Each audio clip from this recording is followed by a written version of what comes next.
It is interesting to watch the words spreading through physics circles online about the plasma cosmology movie, and now to the professors too. We have received a number of responses to the video, and a number of them took a very open position and a positive one. Mostly it was the professors and scientists who were aware of how many assumptions and guesses and failures surround the current paradigm and the modeling.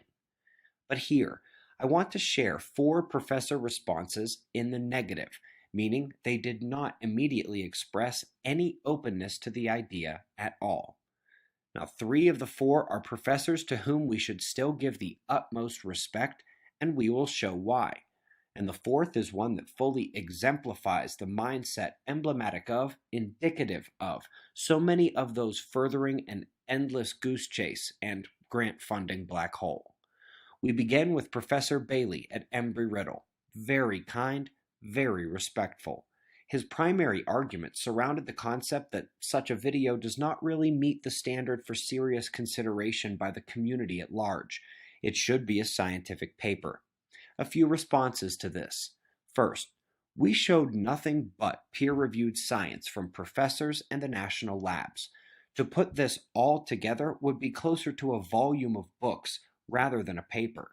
Consider that the 5 to 30-second videos resulting from some studies that we show every day in the news represent months to years of work and sometimes more than a dozen pages in the paper. Could you imagine doing this for everything in that 69-minute movie? Alas, it was a literature review, a peer-reviewed literature review.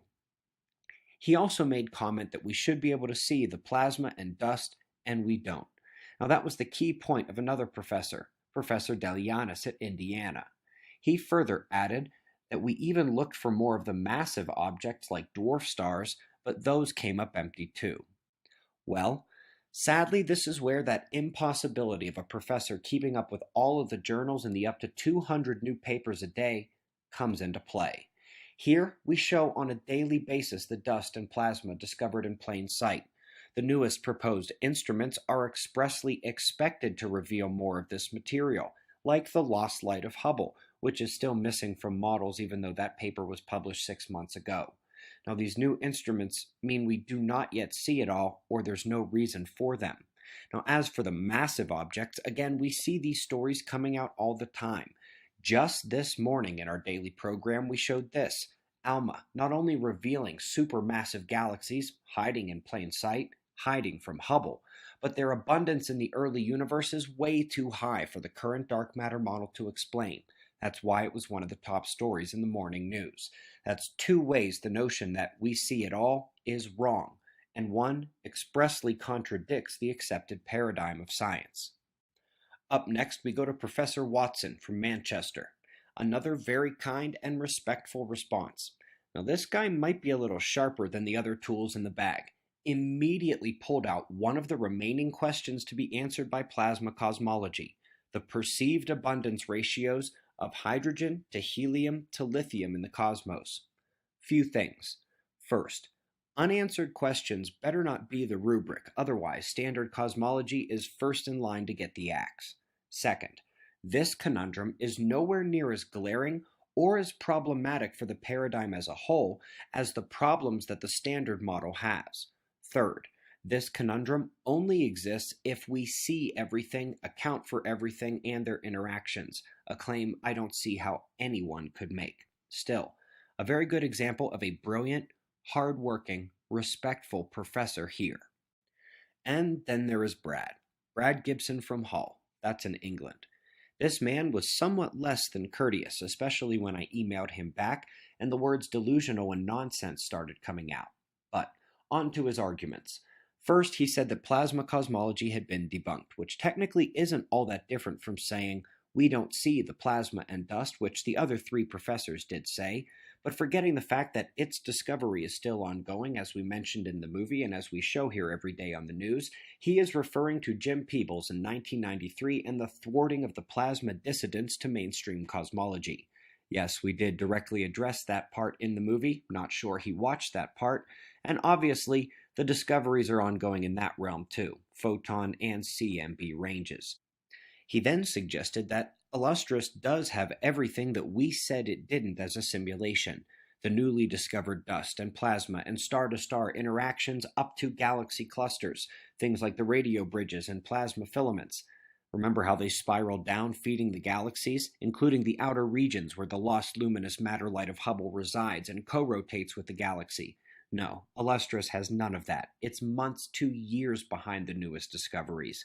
And by the way, even those most incredible simulations do not do the full scales of interaction, and these interactions cannot be ignored when contributing to the bigger picture.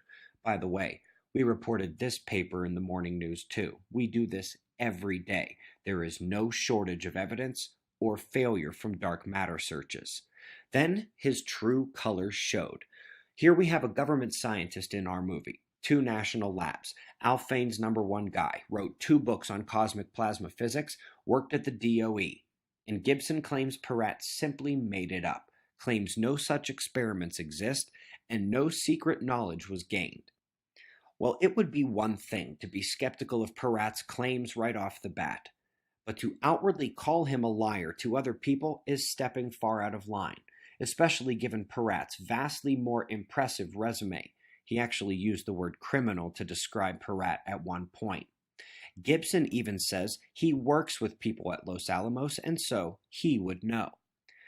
First, and I'm going to play the assumption game that mainstream cosmologists love to play. Let's go ahead and assume he watched enough of the movie to know Peratt did this decades ago, was exploding nukes when Gibson's current colleagues still had acne. Then we'll presume his colleagues at Los Alamos are privy to that information now. I'll further presume that this guy isn't a jerk on a normal basis, his colleagues like him, and that he took the time to ask them about this before responding to us. Guess what? Even with all those assumptions, it's United States classified information. That means not for you. And not for me either. We just get the comments of someone who helped kickstart energy projects and technologies mistaken for UFOs on a weekly basis. Things like this dark matter. It's beneath their care at this point. We get what we get. Something further to mention. It's not just the plasma and the dust and the massive objects that are being discovered, and it's not just that the actual observations are conflicting with Lambda CDM expectations. There is the glaring, insurmountable truth of what happened at Enceladus. For those who missed it and missed the plasma cosmology movie, first, go watch it. It's linked below this video. Second, in short, they flew Cassini right through the electric currents in the South Pole water jet. Comparing Langmuir probe to magnetometer readings, they missed 95% of the electric current, in situ, right there, inside of it. The reason was the dust, which they also didn't see very well until they got right there to measure it, and even then, it was hiding the plasma on itself. 95% missed in situ. How much electricity do we see in deep space? None of it. Absolutely none of it. By the way, I have heard the argument before that it was not a cosmological study they did at Saturn's moon, and so it doesn't count.